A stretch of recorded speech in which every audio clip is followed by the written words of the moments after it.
Assalamualaikum warahmatullahi wabarakatuh.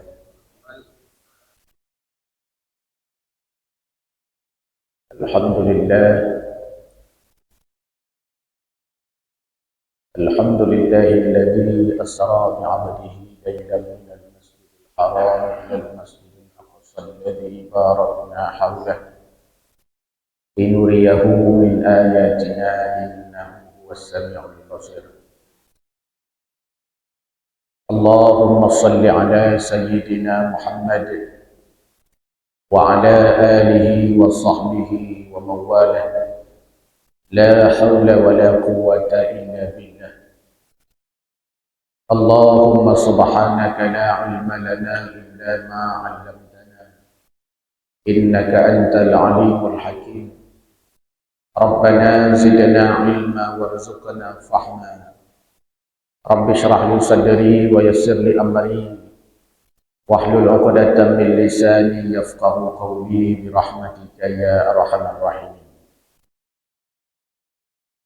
Imam besar yang kita muliakan, seluruh hadirin wal hadirat, jamaah salat subuh yang Allah muliakan. Dalam surah At-Taubah ayat ke-36, Allah menyebut bahawa dalam setahun Allah Azza wa Jalla menciptakan 12 syahran.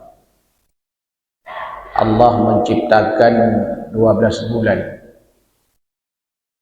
Muharram, Safar, Rabiul Awal, Rabiul Akhir, Jumadil Awal, Jumadil Akhir, Rajab, Sya'ban, Ramadan, Syawal, Zulqa'dah, Zulhijjah. Dalam setahun, kata Allah, Allah menciptakan 12 bulan. Dari 12 itu, ada 4 bulan yang dimuliakan, yang disebut dengan Ashhurul Hurum, bulan yang dimuliakan. 3 bulan bergandengan, berurutan, 1 bulan terpisah. Mana yang bergandengan? Zulqa'dah, Zulhijjah, Muharram. Yang terpisah Rajab. Nabi dalam beberapa hadis menyebut bahawa kemuliaan bulan haram ini, bila seandainya ada orang beribadah pada 4 bulan ini, maka pahalanya lebih besar dibandingkan dengan beribadah pada bulan-bulan yang lain, kecuali bulan-bulan yang sudah dikhusus oleh Allah Azza wa Jalla seperti Ramadan. Sebaliknya, bila seandainya ada orang bermaksiat pada 4 bulan ini, yakni Ashhurul Hurum, bulan yang dimuliakan Allah, maka dosanya juga lebih besar daripada bermaksiat di bulan-bulan yang lain. Nah, kita berada pada bulan yang amat dimuliakan, Rajab namanya.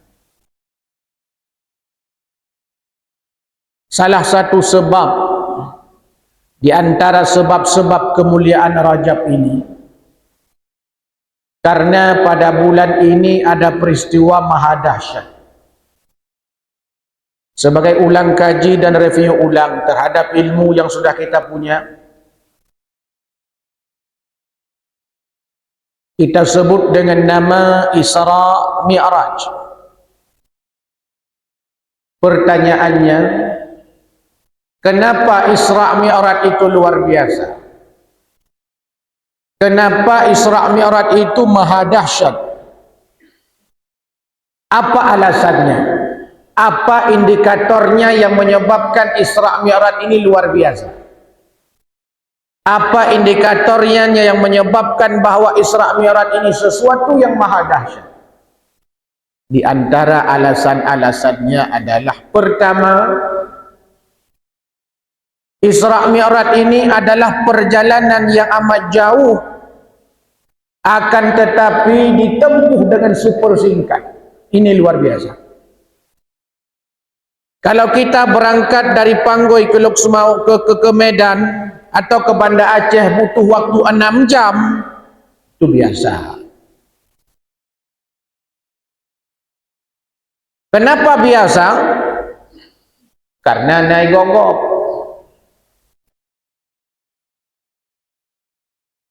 Tapi menyena urang dari Panggoi kejak ke Dehu Medan, habis watai 2 detik yang luar biasa. Pakon karena galumna bago. Ini perjalanan Nabi, perjalanannya amat jauh tapi ditempuh dengan super singkat. Bagaimana tidak jauh? Makkah Palestina itu jaraknya 1.500 km. Makkah Madinah saja sekitar 4.400 km lebih. Sehingga perjalanan Makkah Madinah naik bus saja butuh waktu sekitar 5 jam, 4 jam. Maka dulu Nabi ketika hijrah jalan kaki, kendaraannya unta. Makkah Madinah lebih kurang habis waktu sekitar 2 minggu. Jalannya tidak seperti sekarang. Kan lagi jalan Jino, Tupat, Raya, Hana Macet. Ini Makkah Palestina 1.500 km. Buya Hamka dalam tafsirnya pada saat menafsirkan ayat Subhanalladzi asra bi'abdihi lailan minal masjidil haram, beliau mengatakan dulu biasanya perjalanan Mekah Palestina kalau menggunakan kendaraan unta itu butuh waktu 40 hari. Baru Mekah Palestina butuh waktu 40 hari, kendaraannya belum ada pesawat, belum ada kapal laut, yang ada unta. Perjalanan pada kebiasaan masyarakat tempo dulu, Mekah Palestina habis waktu naik unta 40 hari. Itu baru Mekah Palestina. Belum Masjidil Aqsa sampai naik ke langit yang ketujuh, Sidratul Muntaha, Mustawa. Lebih jauh lagi. Inilah yang membuat Abu Lahab, inilah yang membuat Abu Jahal, inilah yang membuat kafir-kafir Quraisy saat itu. Mereka tidak percaya dengan Isra dan Mi'raj, sehingga selesai peristiwa Isra dan Mi'raj ini ada orang yang setengah mukmin keluar dari Islam, ada yang sudah Islam keluar dari Islam. Kenapa? Ini Nabi Muhammad mulai berbohong menurut mereka. Karena peristiwa Isra Mi'raj ini secara logika tidak mungkin, secara kebiasaan impossible, sesuatu yang tidak pernah terjadi, langka. Perjalanan amat jauh ditempuh super singkat, maka jadilah peristiwa ini jadi satu alasan maha dahsyat. Maka pada ayat Isra ayat 1 itu Allah awali cerita tentang Isra Mi'raj dengan kalimat tasbih, subhanalladzi. Kata para ulama pada saat Allah Azza wa Jalla mengawali satu kalimat dengan kalimat tasbih, itu menunjukkan sesuatu yang amat luar biasa setelah itu. Dan peristiwa ini peristiwa maha dahsyat, maka diawali dengan subhanalladzi dengan kalimat tasbih. Banyak peristiwa-peristiwa besar yang lain tidak diawali dengan kalimat tasbih. Tongkat Nabi Allah Musa alaihissalam berubah jadi ular, luar biasa, tidak diawali dengan kalimat tasbih. Tongkat Nabi Allah Musa alaihissalam bisa membelah Laut Merah, luar biasa, tapi tidak diawali dengan kalimat tasbih. Nabi Allah Ibrahim alaihissalam dilempar ke dalam api, tidak terbakar, tidak diawali dengan kalimat tasbih. Nabi Nuh alaihissalam bikin kapal yang besar, besarnya panjangnya dalam riwayat 600 hasta, lebarnya sekitar 150 hasta, tapi tidak diawali dengan kalimat tasbih. Nabi Allah Yunus alaihissalam ditelan oleh ikan nun 40 hari lamanya. Ceritanya tidak diawali dengan kalimat tasbih, kecuali doa Nabi Allah Yunus alaihissalam. Tapi peristiwa Isra dan Mi'raj ini diawali dengan kalimat tasbih. Ini yang menunjukkan maha dahsyat dan luar biasanya. Tapi orang-orang yang berimannya luar biasa, imannya sudah kuat, imannya sudah mantap, pada saat baginda Nabi menceritakan tentang peristiwa Isra dan Mi'raj, yang iman bertambah imannya, yang kafir bertambah kafirnya, yang munafik bertambah munafiknya.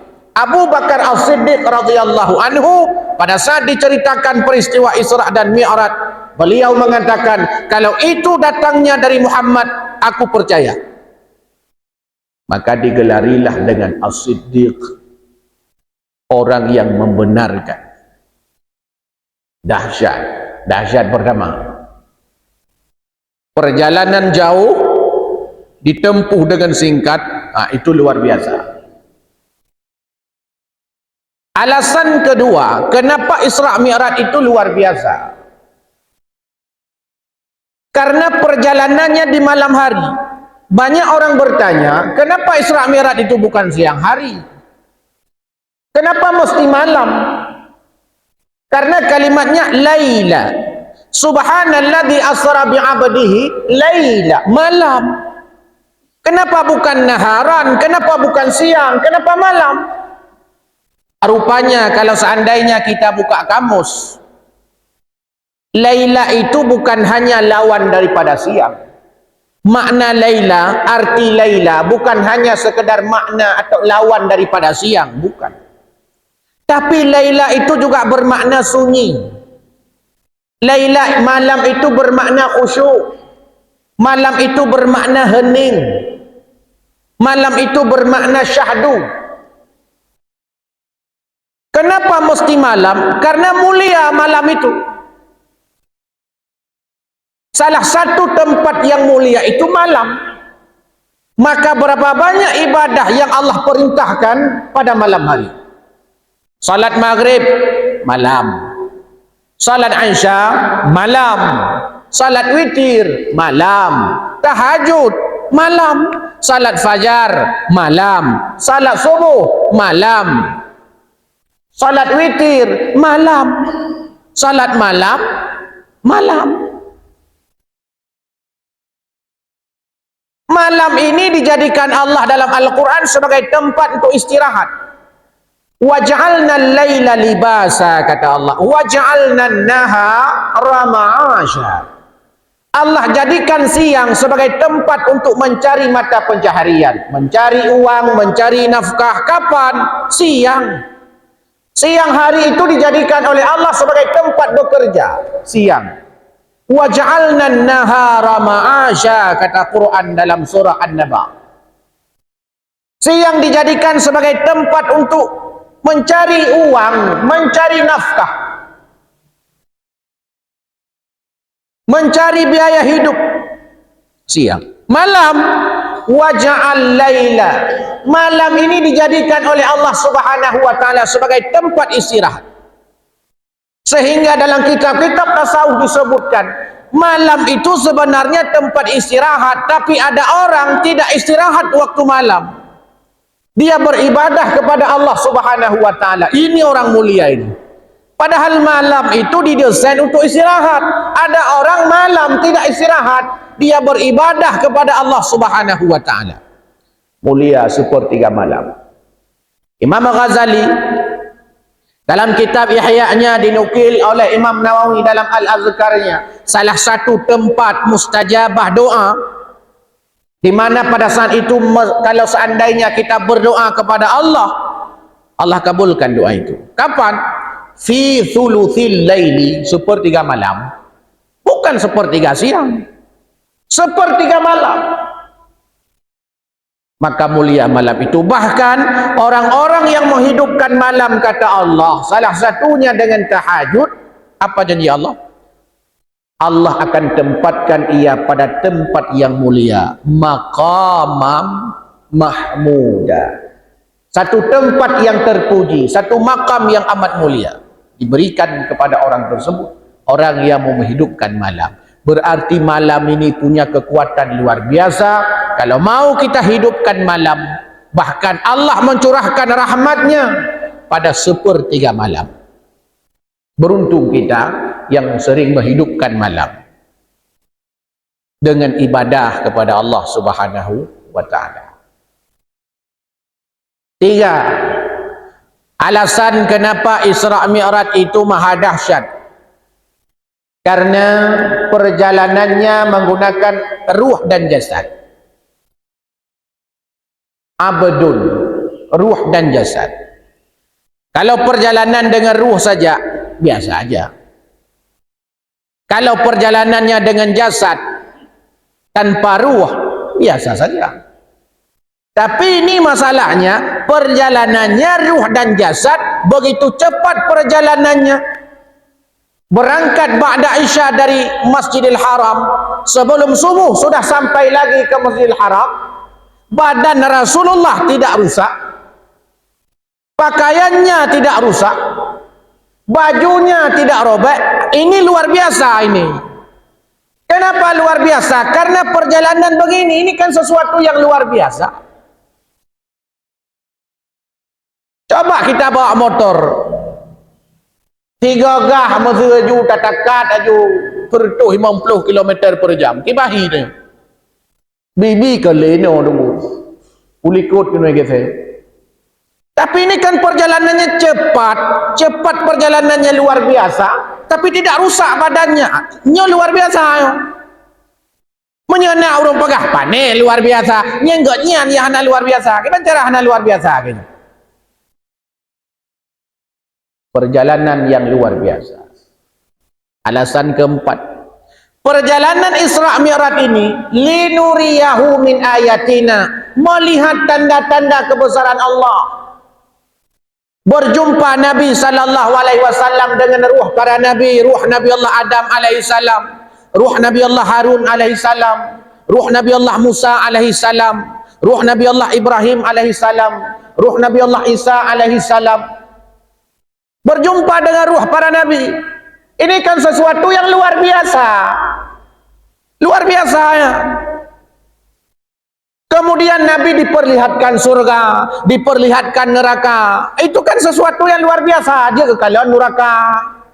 Bahkan sebagai kritik sosial, banyak peristiwa-peristiwa yang dilihat oleh Nabi sallallahu alaihi wasallam dalam neraka. Gepelemah oleh Allah Subhanahu wa taala macam model ulum dalam nerakanya. Ini penting dah pegah karena musim pemilu. Apa yang dilihat Nabi pertama, ada orang dilihat oleh Nabi sallallahu alaihi wasallam sedang mengambil kayu bakar diletakkan di pundaknya. Gucok kaya ke peduk atekuk, gucok kaya ke peduk atekuk. Hai gebot tapi gucok lam geput, gepeduk lam atekuk. Mutamah hai gebot, mutamah lam gucok ke peduk atekuk. Rasulullah bertanya kepada malaikat Jibril, apa itu maksudnya? Itulah umatmu yang suka kali dia menjadi pimpinan, yang khawatir dia ke pemimpin tapi hanya amanah, ya. Mandum bukannya ke ketua, lah kampung bukannya ketua, lah kota bukannya ketua, bak ormasnya bukannya ketua, bak partai je bukannya ketua, mandum bukannya ketua. Buat musabah tanjalan. Ini diumpamakan seperti orang mengangkat kayu bakar meletakkan di atas pundaknya, sudah tidak sanggup diangkat tetap diambil kayu bakar diletakkan di atas pundaknya. Kahae mentang pasar.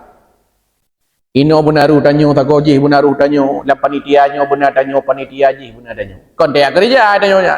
Pokoji benanan tanyo dalam. Saya kanan ni tanyo kaji. Kerja dikatakan dilihat oleh Nabi. Dilihat oleh Nabi sallallahu alaihi wasallam ada orang yang panjang sekali kukunya, ukai sepanjang-panjang. Karena ukai panjang tak, buat di urungnya masya-Allah gecok ukainya gegaru-garu raw. Ukai panjang luar biasa tajam masya-Allah gegaru-garu raw. Tanyang le Nabi, wahai malaikat Jibril, putranya urung garu-garu rawnya. Inilah orang yang sering menyebarkan berita bohong, hoax bahasa sekarang. Inilah orang yang sering menyebarkan fitnah. Inilah orang yang suka menghibah orang. Ya kan?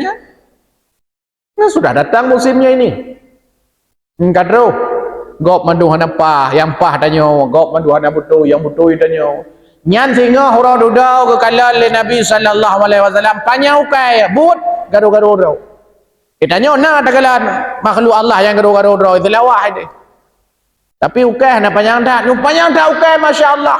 Dan ini kan kritik sosial yang mestinya hoax, yang mestinya berita bohong, yang mestinya berita palsu, yang mestinya berita-berita najalah habis pegah pakau. Baik tanya terah najalah pegah pakau. Tidak pernah kita klarifikasi.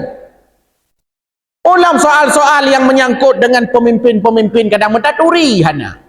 Pak tak baca berita nagaidanya. Yang kadang-kadang berita abal-abal. Kecuali tanya karena berita luar biasa, maka biasa-biasa saja. Karena tanya hana turi langsung kecuali sabah pantai nya urungnya. Kecuali sabah bilik jamun tetiak bul. Kecuali jamun tabuh lokal waktu tajak kuliah yang tak duri nyom tak tutup tak. Lantas kita bela habis-habisan lalu kita mencaci orang yang di luar itu. Yang kenyanjut uke panjang garu-garu roh akhirat. Maka sampai Imam Syafi'i mengatakan, ini dinukil oleh Imam Nawawi dalam Al-Azkarnya. Apa kata Imam Syafi'i? Idza aradal kalam ayyufakkira qablahu. Bila kalian ingin bicara, pikir dulu. Bila ingin bicara, kata Imam Syafi'i, pikir dulu. Bila seandainya yang kamu bicarakan itu baik, sampaikan. Bila seandainya yang kamu sampaikan itu tidak baik, tinggalkan. Bila seandainya kau ragu apakah ini baik atau tidak, diam sampai kau bisa memastikan apa yang kau sampaikan itu baik.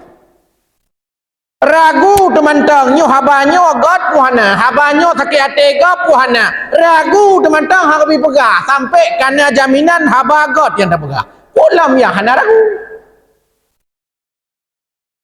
Tanya berita ladom tapi geroro tak pegah godnya cilakan do ke pandeng angke ba urung je pegah. Urung je pegah, urung je hilang pegah. Urung je hilang lagi je ulang eh. Urung je hilang pegah, urung je hilang pegah, urung je hilang pegah.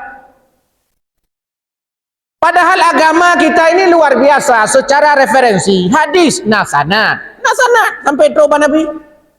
Ilmu ada sanad sampai kepada Nabi. Begitu sanad ini dijaga supaya, kenapa sanad ini mesti dijaga? Supaya terpercaya beritanya, meyakinkan. Kan tahu pegah urung je pegah. Hanam dah tahu pegah api. Ladom kau urung pegah, pergi pegah gerau, ke karang-karang gerau nyona urung pegah. Lagi urung lagi tungku lah dom nak lagi ceramah lah dom. Na urung tanyang balong. Padahal nak tahu tanyang gerau aku. Na urung tanyang dalam pu hukumnya. Urung padahal nak tahu tanyang tapi kena pegah gerau sampai sabah cerita. Ini kan jadi persoalan. Dan susah. Dalam kitab Tanbihul Ghafilin disebut oleh Abu Nasir bin Muhammad bin Ibrahim As-Samarqandi. Dosa-dosa fitnah kita itu, kalau seandainya kita pernah memfitnah orang, maka ayyabara'a min haqqin sahibiha, minta maaflah kepadanya. Kepada siapa kita minta maaf? Pertama, perlu kita minta maaf kepada orang yang kita sebarkan fitnah. Ngon tanyo tak pegah haba wate ta fitnah urung darade nyampai hata la kemaah baganyan. Pai hata la kemaah baganyan hai tungku lu la kemaah bo borasa yang nu pegah yang ajih kana nya fitnah. Baganyan peh dalam kemah, basalah dalam kemah, ba urang yang tak fitnah. Ba urang yang tak fitnah peh dalam kemah, ba urang yang tak sebarkan fitnah peh dalam kemah. Laki ampun lomba Allah Subhanahu wa taala. Berat. Pulang urang hana kaduri. Murumpok cikatan ngang tanya leboi HP hana WA pitan. Pada dalam kemah. Maka begitu Imam Syafi'i mengatakan kepada kita, bahkan coba lihat kitab-kitab para ulama. Di antara bab yang disusun oleh para ulama apa? Hifdzul lisan, menjaga lisan. Lisan hari ini sudah diwakilkan oleh tangan, jempol. Maka tanya na grup WA sapa-sapa apa panena sapa kon ketertuh boh sapa. Grup TK, grup SD, grup lorong, grup kampung, grup kerja, grup guru, grup macam-macam grup. Lado murung na berita cok share laju ke di bakok. Sampai long na long dumeu, tapi menyebut cerita, sampai long na long dumeu. Tiura lang grup nak share berita nak sampai 5 boh. Pada dadanya Haida nak pula letak nak share berita dalam grup. Nak ni baca beritanya. Aku jawab, hana aku baca itu, baca itu. Nyan tujuan rupanya ganyan. Tak pastikan nilai beritanya enggak Tuhana. Tak pastikan nilainya tak betul atau salah. Punya betul baru tak share, nya tak baca, tak gerak. Sehingga pada nala dulu la kemah ni kalau mak grupnya.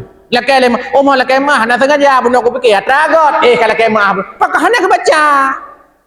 Sehingga yang tersebarkan fitnah kepada orang. Upatan-upatan kepada orang, caci maki kepada orang lain. Kita boleh nomornya beda, kita boleh partainya beda. Mana masalahnya ini? Tapi yang dilarang adalah menyebarkan fitnah. Yang dilarang. Menyebarkan berita bohong, tak pegah gegap yang kengkot. Masalah itanya tak mekat boh lupiang, tak mekat aju, tak pegahnya umuda. Mana masalah? Tak pegah aju. Nyo umuda, aku pandai umuda kamu lupiang kan umuda. Enda mekat aju, tak ada tu tapi behina gop. Nyo itanya kan boh lupiang tak mekat ke draw, tak pegah umudai, gap umudai mekat, tak pegah boh lupiang. Umuda gop dah pegah boh lupiang draw dah pegah umuda. Nyo persoalan. Dilihat oleh Nabi pada saat Isra Mi'raj, kukunya panjang luar biasa. Orang-orang yang menyebarkan berita-berita bohong dilarang dalam agama. Dua orang yang celaka dalam Al-Quran. Pertama, wailul likulli humazatil lumazah. Celaka pengumpat pencela celaka. Wailun. Yang kedua, wailul lil mutaffifin, celaka orang yang mengurangi timbangan. Orang yang mengurangi timbangan, dusta pada saat berdagang, celaka. Kenal ada urung dah datanya, puan tunggu, bolang saat. Nama meh, lekit mame, yang ada kemekat. Lekit mame, pada 3 kilo, membelah ribai, buh 3 kilo. Tak puau rumah, tak puau rumah, tak baju, lekit masam. Lekit masam. Tengok dia protes, hai tungku idon ni pegahnya lekit mameh kau tetro rumah lekit masam idon kan pengut long. Kejawab alah hai tungku idon kan 3 kilo kau nang pengut idon kau abah ragai pengut le toke. Gini pengut lam lega. Itu ke je pengut lam lega. Sampai-sampai yang sebut tumulit. Sekali berbohong akan muncul kebohongan-kebohongan selanjutnya. Yang tulis celaka. Dah lah muka botimon. Poduk botimon Aceh lam raga botimon raya-raya. Yang dupa-dupa raya poduk yatu yang jikok-jikok poduk iuk. Saya beliau legopnya putra botimon. Oh botimon tupat mandum raya mandum raya tupat lah miup tabancit raya tupat panjang-panjang lah. Padin yang tapu raga ni cok kerong ni 85 ribu. Tak cok tak puas rumah tak yu botimon cekok. Wadah dia protesnya cekok agak botimon. Pucit nak pegah botimon tepat. Dia jawab, "Nyo kan cekok yang pucit iwet baju." Yang alasan minta kan cekok iwet. Jadi tanya ki bancara botimon cekoknya bertupat, yang taulah. Taulah botimon cekok bertupat, kan cekok iwet baju. Ane baju iwet si berat cekok. Itu namanya dusta, lara dalam jual beli. Wailun, celaka. Mengurangi timbangan, celaka. Igap ila keblo beruh 1 kilo. Tapi hana terus 1 kilo tabuh. Pakot gehon empang ipai hion bermasalah. Pakot mengurangi timbangan. Dahlah urung muka kipah. Nah urung muka kipah model lagi nyo kena model kipah meno. Model kipah meno. Nyo blow jo kipah lagi nyo sampai urang kiamat itu kipah nyo harlo kipah nyo. Urinang ko galak ke blow nya. Kipah ni blow jo kipah nyo lagak tak kipah nyo 20 ribu itu sampai urang kiamat. Sampai urang kiamat itu kipah. Ya blow jo le urang nya. Ya blow ke warga ke kipah karelo. Karelo ke protes ngai tungku ni pegah heron sampai urang kiamat karelo ke luar kipah karelo ke. Tanya, kiban cara ni kipah? Mana? Oh, menyamanan bagah rela. Kiban cik ni kipah bayar rela, peduk kipah itu gelengkan kepala. Nyangkang kipah rela takut patah. Jadi kan orang laranya ke dusta. Banyak sumpah pada saat berdagang, celaka. Pengumpat pun celaka. Dan ini kan cerita, makanya kisah-kisah seperti kisah-kisah Isra Mi'raj ini bukan hanya sekedar kisah. Bukan hanya sekedar dihafal kisahnya. Tapi ada kritik-kritik sosial yang dilihat oleh Nabi sebagai bentuk linuriyahu min ayatina. Diperlihatkan akan tanda-tanda kebesaran Allah Subhanahu wa taala. Dilihat oleh Nabi surga, dilihat oleh Nabi neraka. Ada banyak tipe manusia rupanya masuk neraka. Begitu juga dilihat oleh Nabi, ada orang di dalam neraka itu orang-orang yang tidak salat. Orang hanya kesemayang. Geazab oleh Allah Subhanahu wa taala. Ini kan jadi persoalan kita hari ini. Kita berzina enggak berani di depan orang. Main judi enggak berani di depan orang. Korupsi tidak berani di depan orang. Tapi meninggal salat orang berani di depan orang. Kamu tina handa je ku ke gop maled. Tak cuma cu handa je ke gop. Tapi tinggal semayang ke gop dah je.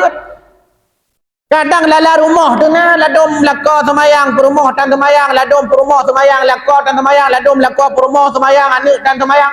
Hana boleh ke tanya biasa macam. Maka inilah yang disebut oleh Imam Hasan Al-Basri di otu 1 minit. Karena katilah tubuh. Kon tidak ada semayang memang kait terwate.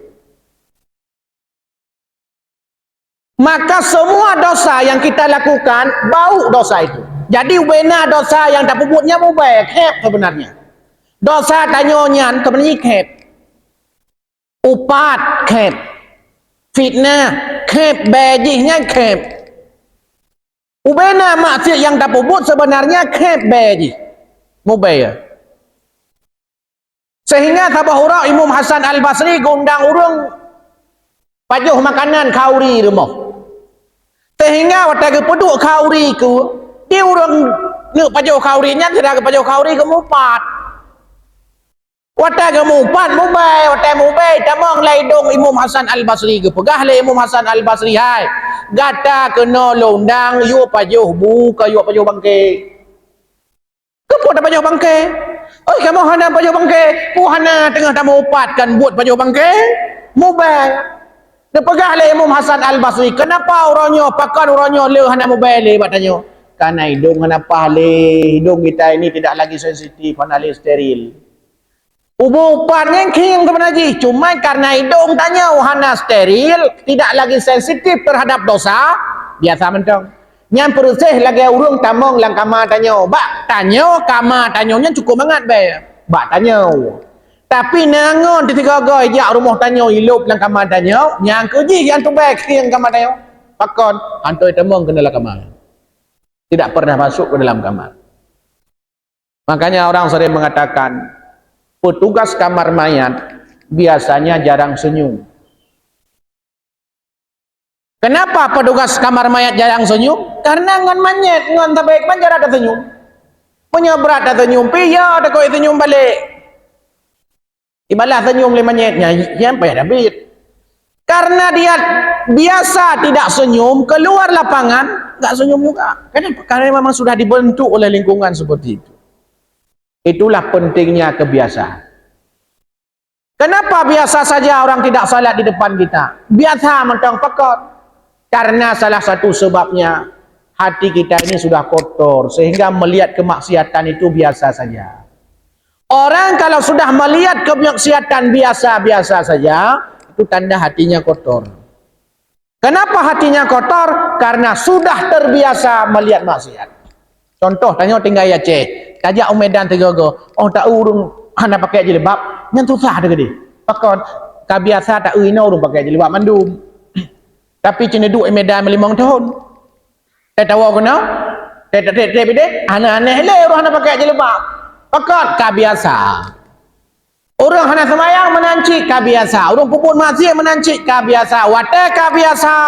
Maka tidak ada sesuatu lagi yang bernilai di hadapan kita. Maka jamaah subuh yang berbahagia, saya hanya ingin mengajak kita semua supaya kita pertama, mari kembali kita mengkaji peristiwa-peristiwa besar seperti mukjizat Nabi sallallahu alaihi wasallam Isra Mi'raj ini. Yang kedua, bukan hanya sekedar menghafal sejarahnya, tapi juga mestinya ada nilai-nilai yang perlu diimplementasikan dalam kehidupan kita. Di antaranya adalah dua tadi yang dilihat oleh Nabi sallallahu alaihi wasallam. Maka bulan Rajab ini, pertama, hindarilah fitnah, hindarilah ghibah, hindarilah caci maki terhadap orang-orang yang tidak kita sukai. Yang kedua adalah hendaknya kita menjadi orang-orang yang benar-benar mau mengimplementasikan apa yang dilihat Nabi sallallahu alaihi wasallam, sehingga kita tidak terjerumus ke dalam neraka Allah Subhanahu wa taala. Kita yang nantinya akan terpilih sebagai pemimpin, mudah-mudahan kita menjadi orang-orang yang amanah, orang-orang yang terpercaya, orang-orang yang mau menjalankan atas apa yang sudah ditetapkan kepada kita. Amin ya rabbal alamin. Berdoa kita kepada Allah Subhanahu wa taala, mudah-mudahan pertemuan ini diberkahi olehnya. A'udzubillahi minasyaitonirrajim. Bismillahirrahmanirrahim.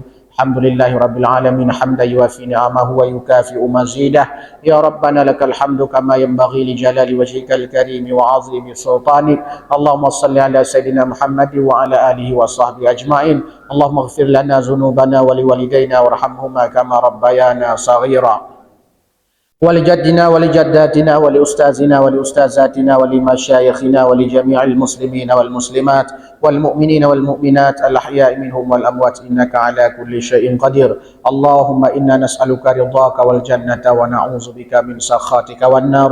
اللهم إنك عفو كريم حليم تحب العفو فاعف عنا يا الله يا كريم. اللهم أحينا بالإيمان وأمتنا بالإيمان واحشرنا بالإيمان وأدخلنا الجنة مع الإيمان. اللهم ثبتنا مع الإيمان واخرجنا من الدنيا مع الإيمان وقدم لنا من الجن مع الإيمان. اللهم ربنا هب لنا من أزواجنا وذرياتنا قرة أعين واجعلنا للمتقين إماما. اللهم ربنا ظلمنا أنفسنا وإن لم تغفر لنا وترحمنا لنكونن من الخاسرين. ربنا آتنا في الدنيا حسنة وفي الآخرة حسنة وقنا عذاب النار. سبحان ربك رب العزة عما يصفون وسلام على المرسلين والحمد لله رب العالمين. صلى الله وسلم على النبي سيدنا محمد وآله وصحبه أجمعين. الله صلى الله وسلم على النبي سيدنا محمد وآله وصحبه أجمعين.